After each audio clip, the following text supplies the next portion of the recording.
You're watching a distance learning video about the United States Marine Corps in World War I. For parts 1 and 2, we discussed how and why European countries and the United States got involved in the First World War. For this section, we will be specifically addressing what the United States Marine Corps did during World War I. When World War I began in Europe, Marines were a world away fighting small wars and conflicts in the Caribbean. At the time, the Marines had only 511 officers and 13,214 enlisted men.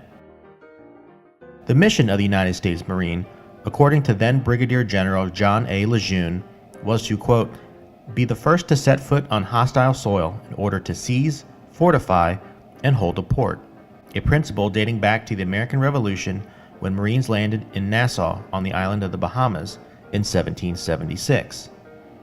Lejeune felt that the Corps could not only seize and hold bases, as they did during the Boxer Rebellion in Veracruz, but prosecute the land campaign in conjunction with the Army as well.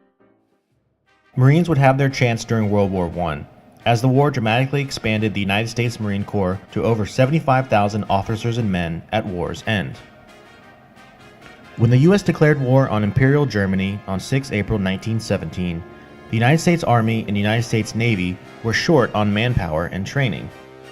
The United States Marine Corps, however, fared better, having served in several small conflicts prior to 1917.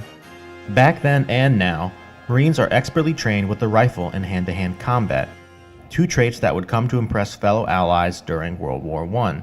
Although initially hesitant, General John J. Pershing, commander of the American Expeditionary Forces on the Western Front in World War I, allowed Marines to join the force going overseas. The Marines were under the direction of the United States Army's 2nd Infantry Division, with the 4th Marine Brigade, comprised of 2 regiments, the 5th and 6th Marines, and a machine gun battalion. 2,600 Marines sailed from New York to France on 14 June 1917, just 10 weeks after the United States declared war. The brigade came into full fighting strength by February of the next year. They continued to train for frontline duty in the late winter and spring of 1918, until they eventually received sudden orders to move to the Chateau Thierry sector. Germany launched a major third offensive as a push towards Paris and an end to the war. The 2nd Division, including the 4th Marine Brigade, was called to halt the advance. That advance would be halted at a small wooded area near the Marne River in France, known as Belleau Wood. Although fighting began at the beginning of June, 6 June 1918 is still revered as one of the most important dates in the United States Marine Corps history. Listen to this dramatic reenactment of a newsboy detailing the heroism displayed by Marines at Belleau Wood using the words of Chicago Tribune reporter Floyd Gibbons, a witness to the battle. So, I gotta come clean on account of I can't think of anything but the skinny from the front up in France. That Chicago Tribune headline, Marines win hot battle, sweep enemy from height near Thierry. That has been picked up by every other newspaper I sell. It's jazz, I'm telling you. It's what's on. So, this palooka, Floyd Gibbons, real big shot journalist, his beeswax is writing for the Tribune. Well, on June 6, 1918, he writes, I am up at the front and entering Belleau Wood with the U.S. Marines. Belleau Wood? Can you believe that? We didn't see anything like that. See, usually the sense is get rid of stuff like that. You don't want the enemy wise on which troops are moving where. See, Gibbons had been wounded pretty badly by the time he wrote that. Shot 3 times, loses an eye. So as I figure, the censor, thinking Gibbons is dying or dead, figures it would be a terrible thing to cut the last dispatch of a man's life. So he takes a gander and decides to just let it go through as is. Gibbons gives us the whole story. A small platoon of Marines lay on their faces and bellies under the trees at the edge of a wheat field. 200 yards across that flat field, the enemy were in the trees. I could see nothing, yet I knew every leaf screened scores of German machine guns. The Germans are the big 6 in my book, strong and tough. The French are skedaddling from the German machine guns when the Marines breeze in. Gibbons gives us the whole kit and caboodle. The bullets ripped the barks from trunks of trees 3 feet from where the Marines lay. An old gunnery sergeant commanded the platoon in the absence of a lieutenant who was wounded and out of the fight. This old gunnery sergeant was a Marine veteran. The service bar across his left breast showed that he had fought in the Philippines, in Santo Domingo, at the walls of Peking, and in the streets of Veracruz. As the moment for the advance arrived, he arose from the trees first, jumped out into the exposed edge of that field, and then turned to give the charge order. 6 times the Marines attacked before beating back 5 divisions of Fritz and Willie's.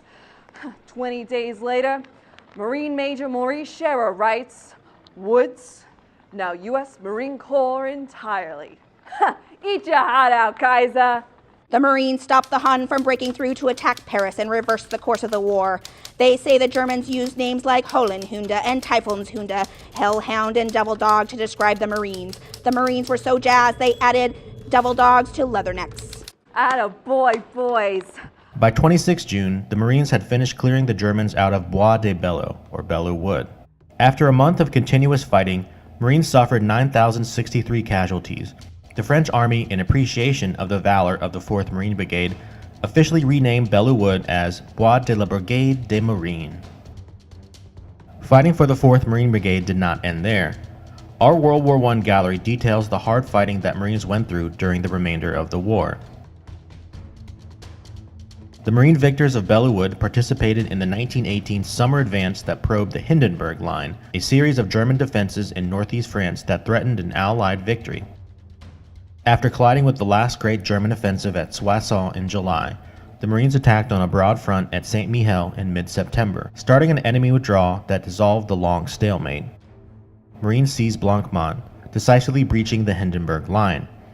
General Lejeune's division pursued the Germans through the Argonne Forest and across the Meuse River until the armistice ended all fighting on 11 November. Life for Marines fighting in France was vastly different than any tropical climate they grew accustomed to in the years before the war. One of the most harrowing experiences witnessed in battle by Marines during World War I was chemical warfare. In the trenches of Verdun, at Belleau Wood, and for the remainder of the conflict, Marines were subjected to horrendous chemical gas attacks by the Germans. Marines used a small box respirator designed by England, which was based off of mining equipment. The mask featured a hose that would connect to a charcoal filter worn on a Marine's neck into battle. Marines remarked that it felt like fighting with a bag over their head and a clothespin on their nose. Gas attacks comprised nearly a quarter of all Marine Corps casualties during World War I. We have one of these gas mask bags in our collection that was worn by Albertus Catlin during the Battle of Belleau Wood. What we have here are some examples of what Marines wore in combat during World War I. And this right here is the 1917 U.S. Marine Winter Service uniform.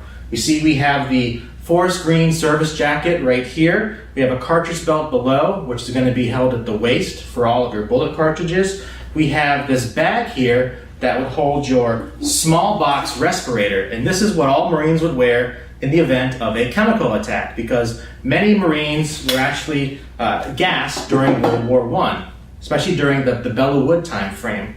They'd also wear, of course, one of these helmets. You can see these helmets are very durable. Here's an example of one of them right here, and here's another one. I know it's hard to see, but you can see there's one with an emblem on there. That's the Marine Corps logo, so to speak, and that's the eagle, globe, and anchor. But most Marines are going to be wearing this during World War I. There's a fun fact about these helmets. If you turn them around, they can kind of be used like a cooking pot. And during World War I, Salvation Army volunteers taught Marines and other service members how to fry donuts inside of their helmet. And they liked it so much that some people opened up donut shops in the United States when they returned after World War I. And that's part of the reason why we have such a boom for donuts today. Some other things they have here is a backpack that they wear behind them, which would include a shovel.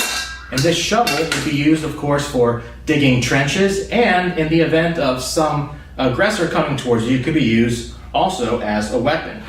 So these are just some of the examples of what Marines wore during World War I. And you can imagine these wool coats would be very hot in a place like Belleau Wood in June 1918. World War I also saw advancement in the role for women in the military. Over 300 women enlisted in the Marine Corps Reserve. Opha May Johnson became the first female Marine in August 1918. Although the number of Marines in the American Expeditionary Force was small, they made a lasting impression and left each battle they encountered overseas in victory. World War I officially ended on 11 November 1918. The war took its toll on the Corps, yet the conflict helped increase the status of the organization as an elite fighting force, making the world safe for democracy. Thank you for watching this distance learning program about the United States Marine Corps in the First World War. If you'd like to learn more, visit us at the National Museum of the Marine Corps or go to usmcmuseum.com. We also have a dedicated social media presence for K-12 education. Visit us at NMMC Kids on Facebook, Instagram, and YouTube.